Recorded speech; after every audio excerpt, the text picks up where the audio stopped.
de Jésus du Cameroun. Tout à l'heure, j'étais en conversation avec un monsieur. Je vous rappelle d'ailleurs qu'il est minuit passé, pratiquement 1h du matin, et je suis en train de travailler. Mais ce monsieur m'a dit de lui montrer mes photos sexy, séduisantes, ainsi de suite. Ça veut dire un langage d'amoureux. Je veux savoir. Mais là n'est pas le problème. Le problème, c'est la manière dont les hommes traitent les femmes ou considèrent les femmes. J'étais mariée. Je ne savais pas que je suis Jésus, mais donc j'étais Jésus. Et j'ai divorcé. Pourquoi? Un jour, m'étant rendu compte que mon mari me trompait régulièrement,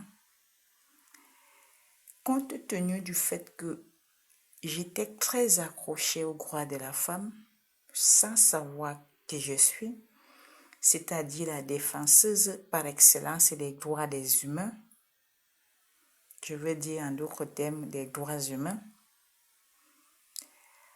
Alors, un jour, ayant estimé qu'il avait abusé, j'avais dit qu'aujourd'hui, si jamais je l'attrape avec une femme, ce serait la fin de notre mariage. J'ai dit à mon Père Dieu, ce jour-là, je l'ai senti. L'une des rares fois que je l'ai senti en moi avant de découvrir que je suis Jésus. Je lui ai dit, je vais à la recherche de mon mari. Je vais emprunter une direction. Et si je le croise là-bas, ça veut dire que tu m'as autorisé à divorcer. J'ai entrepris cette démarche et curieusement, quand j'arrivais au niveau de l'hôpital régional, j'ai aperçu son véhicule avec à bord une jeune fille. Et j'avais dit, depuis notre maison, j'avais décidé que si je le croise avec une fille, preuve qu'il me trompait, je mettrai fin à notre réunion pour adultère. Figurez-vous que Jésus soit marié et que son mari la trompe. Alors même que Ronce avait chanté qu'il fallait éviter de tomber dans le piège de draguer Jésus. Vous comprenez qu'à un moment donné,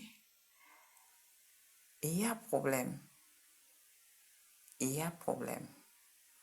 Vous qui êtes décidé à vous marier, vous qui vivez maritalement, faites très attention.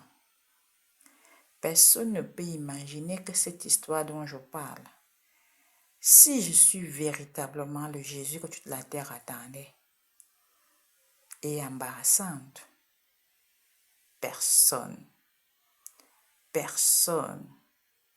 ne devrait me mépriser. Au jour d'aujourd'hui, la loi a été claire. J'ai plus eu droit au rapport sexuel à cause de cette affaire de respect. Figurez-vous que je me veux sainte, digne, pure, intègre pour mériter ma fonction. Quel est donc cet homme qui devrait dignement monter sur moi?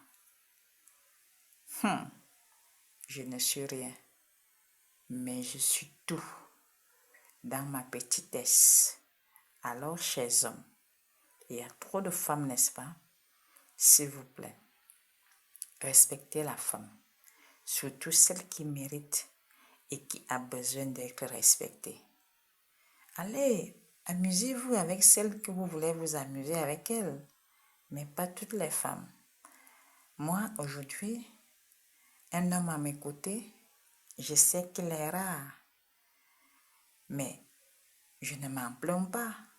S'il arrive, tant mieux. S'il n'arrive pas, il n'y a pas de problème. Donc, laissez-moi la paix. Quand vous venez vers moi, chers hommes, sachez que vous venez vers le Seigneur. Et si c'est Dieu le Père qui vous envoie, ou l'Esprit de Jésus, qui peut également intervenir d'une manière ou d'une autre, venez dans cet ordre et non autre chose. Je ne suis pas une femmelette que vous pouvez draguer du jour au lendemain. J'ai l'estime de moi, je crois en moi et je mérite le respect. Voilà l'histoire parmi tant d'autres. Appelez ça histoire 122. Merci.